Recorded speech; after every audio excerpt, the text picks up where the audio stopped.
इस वीडियो में हम लोग डिस्कस करने वाले हैं पीएमईजीपी लोन प्रोसेस के बारे में 2025। रिसेंटली भाई गवर्नमेंट ने बजट 2025 के अंदर काफ़ी सारे एमएसएमई सेक्टर के लिए चेंजेस कर चुके हैं। तो लिमिट अब बढ़ चुकी है, लोन आपको ज़्यादा मिलने वाला है, गारंटी आपको ज़्यादा मिलने वाली है। क्या क्या डॉक्यूमेंट्स की यहाँ पे रिक्वायरमेंट रहने वाली, कितना इंटरेस्ट रेट रहेगा, कितनी कॉस्ट लगेगी लोन को अवेल करने के लिए, तो ये सारी जानकारी देने वाला हूँ इस वीडियो के अंदर। तो प्लीज पूरा वीडियो जरूर देखिएगा। स्टार्ट करने से पहले बताना चाहूंगा, अगर पीएमजीपी लोन के लिए अगर आप प्रोजेक्ट रिपोर्ट क्रिएट करना चाहते हैं तो मैंने एक पूरा डेडिकेट सेपरेट वीडियो इसके ऊपर ऑलरेडी क्रिएट कर रखा है। इसके लिंक भी आपको मैं डिस्क्रिप्शन बॉक्स में प्रोवाइड कर दूंगा। तो पहले देखो, अगर मैं बजट की यहाँ पे बात करूँ जो 2025 के अंदर अनाउंस हुआ है तो उसके अंदर क्या क्या चेंजेस हुए हैं। एक तो जो एमएसएमई का क्लासिफिकेशन था उसके अंदर यहाँ पे मेजर चेंज हुआ है। अब भाई जिसका 500 करोड़ का भी टर्नओवर है वो भी एमएसएमई की कैटेगरी के अंदर आ सकता है। माइक्रो एंटरप्राइजेस के अंदर भी इन्वेस्टमेंट की जो लिमिट है वो 2.5 करोड़ तक और टर्नओवर जो है 5 से 10 करोड़ तक की लिमिट बढ़ा दी गई है। तो इससे काफ़ी सारे जो अच्छे खासे जो बड़े बिजनेस भी थे वो भी अब एक एमएसएमई कैटेगरी के अंदर यहाँ पे फॉल कर सकते हैं। इसके अलावा भाई जो क्रेडिट गारंटी कवर होता है बेसिकली एमएसएमई बिजनेस के लिए, वो भाई यहाँ पे 10 करोड़ तक बढ़ा दिया गया है। जी हाँ, पहले ही 5 करोड़ हुआ करता था, सीधा इसको डबल कर दिया गया है। प्लस जितने भी बिजनेस के पास में उद्यम पोर्टल के ऊपर जो रजिस्टर है, जिनके पास में उद्यम का सर्टिफिकेट है, वो पीएमजीपी लोन वगैरह के लिए तो अप्लाई कर ही सकते हैं। अब उनको भाई एक ना अलग से क्रेडिट कार्ड भी मिलने वाला है जहाँ पे 5 लाख रुपए तक की क्रेडिट लिमिट आपको मिल सकती है। साथ में भाई एक नई स्कीम यहाँ पे गवर्नमेंट चालू कर रही है, 2 करोड़ से भी ज्यादा जो है नेक्स्ट 5 सालों के अंदर जो फर्स्ट टाइम वुमेन एंटरप्रेन्योर्स है या शेड्यूल कास्ट है, शेड्यूल ट्राइब एंटरप्रेन्योर्स है, उनके लिए। और भाई बजट की अनाउंसमेंट के अंदर यहाँ पे जो है 23-24 का डेटा भी शेयर किया गया है कि 89,000 से भी ज्यादा स्मॉल बिजनेस ने इसका फायदा उठाया है और इसके अंदर 3,000 करोड़ से भी ज्यादा की मार्जिन मनी सब्सिडी डिस्ट्रीब्यूट की गई है। तो पीएमईजीपी लोन के बारे में अगर मैं लेटेस्ट डेटा के अकॉर्डिंग बात करूं तो देखो, लोन का अमाउंट यहाँ पे सेम रहेगा। मैक्सिमम प्रोजेक्ट कॉस्ट आपका 50 लाख रुपए हो सकता है मैन्युफैक्चरिंग यूनिट्स के लिए। वहीं पे अगर आप एक सर्विस सेक्टर बिजनेस में जा रहे हैं तो 20 लाख रुपए रहेगा। सब्सिडी की बात करो तो गवर्नमेंट यहाँ पे आपको 15% से लेकर 35% तक की सब्सिडी प्रोवाइड कर सकती है। लोन का अमाउंट ऊपर नीचे हो सकता है, 50 लाख से भी ज्यादा हो सकता है, लेकिन अगर आपको सब्सिडी चाहिए तो 50 लाख तक पे 15 से 35% तक की सब्सिडी मिल जाएगी आपको। प्लस अगर मैं बात करूं कि खुद की तरफ से कितना लगाना पड़ेगा तो देखिए, जनरल कैटेगरी के लिए 10% है और स्पेशल कैटेगरी के लिए 5% का कॉन्ट्रीब्यूशन है। 10 लाख रुपए तक कोई भी आपको कोलेट्रल वगैरह देने की जरूरत नहीं है। और मैंने बताया कि अब तो ये लिमिट यहाँ पे जल्दी बढ़ने वाली भी है। एलिजिबिलिटी की बात करो तो एप्लीकेंट जो है एटलीस्ट जो है 8 पास स्टैंडर्ड होना चाहिए, जो भी प्रोजेक्ट जो है 5 लाख रुपए के ऊपर है सर्विस सेक्टर के अंदर और मैन्युफैक्चरिंग सेक्टर के अंदर 10 लाख रुपए के ऊपर है, तो 8 पास तो एटलीस्ट होना ही चाहिए और उसकी एज जो है भाई 18 प्लस होनी चाहिए। डॉक्यूमेंट्स की देखो मैं बात करूँ तो पासपोर्ट साइज फोटोग्राफ चाहिए, डिटेल भाई एक प्रोजेक्ट रिपोर्ट आपको बनानी पड़ेगी अपने बिजनेस के ऊपर, उद्यम का सर्टिफिकेट चाहिए होगा, पैन कार्ड आधार कार्ड वगैरह हो गया, आपका जो 8 पास सर्टिफिकेट है वो हो गया।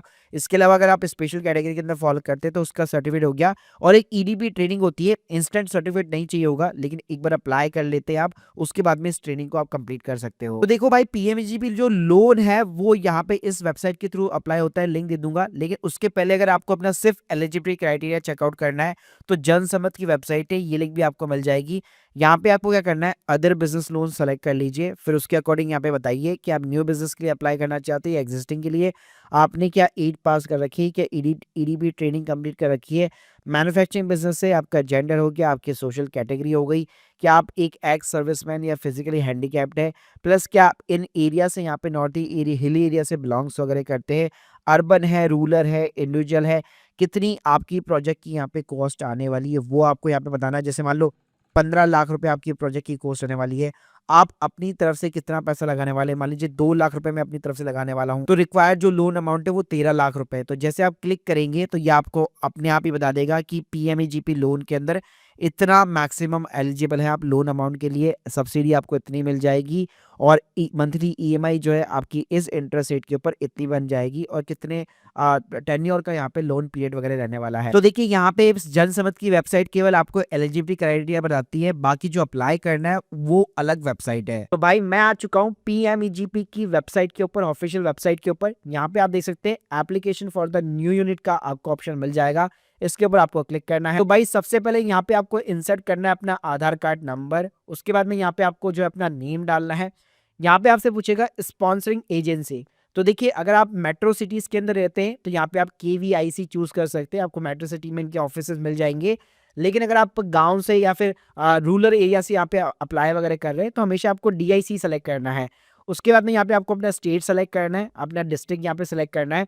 तो जैसे आप ये चीज़ें करेंगे तो यहाँ पे आप देख सकते हैं जो भी स्पॉन्सर ऑफिसेस होगा उसकी लोकेशन, उसका कॉन्टैक्ट डिटेल्स, उसका ईमेल आईडी सब कुछ यहाँ पे आपको दिखने लग जाएगा। यानी आपकी जो एप्लीकेशन है वो पर्टिकुलर इस डिपार्टमेंट के अंदर सबमिट हो रही है, ताकि कल को कोई दिक्कत भी आती है तो आप ऑफलाइन भी इस डिपार्टमेंट के अंदर जाकर अपना एप्लीकेशन वगैरह जो है रिजॉल्व कर सकते हैं। फिर आता है भाई लीगल टाइप के अंदर। तो ऑलरेडी आपने इंडिविजुअल के लिए मैंने बताया कि वही लोग केवल अप्लाई कर सकते हैं जिनकी प्रोप्राइटरशिप फर्म है। जेंडर के अंदर आपका यहाँ पे मेल आ गया, आपकी डेट ऑफ बर्थ आ गई। सोशल कैटेगरी के अंदर आपका जनरल, OBC वगैरह आ गया। ध्यान रखिएगा इससे रिलेटेड आपको सर्टिफिकेट भी लगाने पड़ेंगे अगर जनरल के अलावा कुछ और चूज किया तो। स्पेशल कैटेगरी के अंदर अगर आप एक्स सर्विसमैन है या फिजिकली चैलेंज है तो वो आप सेलेक्ट कर सकते हैं।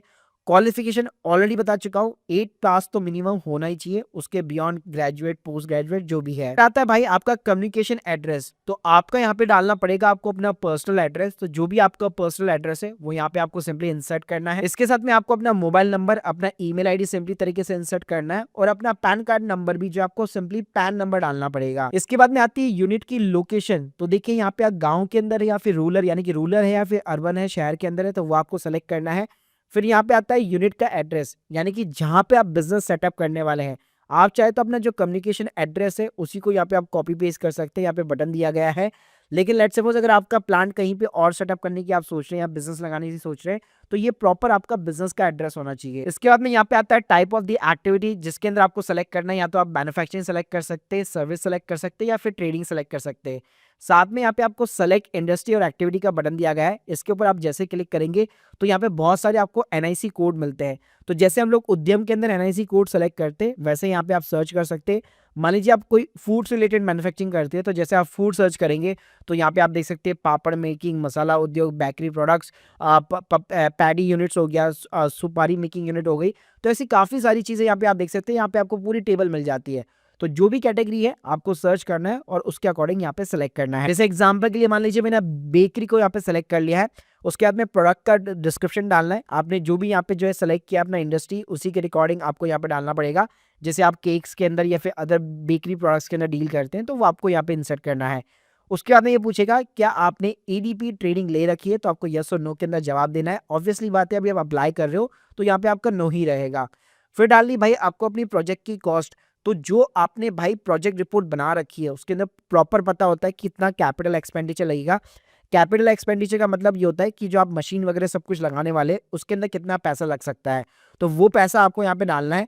वर्किंग कैपिटल का मतलब होता है कि यहाँ पे जो दिन में दिन के जो खर्चे हैं जिसमें सैलरी भी आ गई और जितने भी यहाँ पे आपके रोजमर्रा के खर्चे होते हैं बिजनेस के अंदर वो आपका वर्किंग कैपिटल का पार्ट होता है।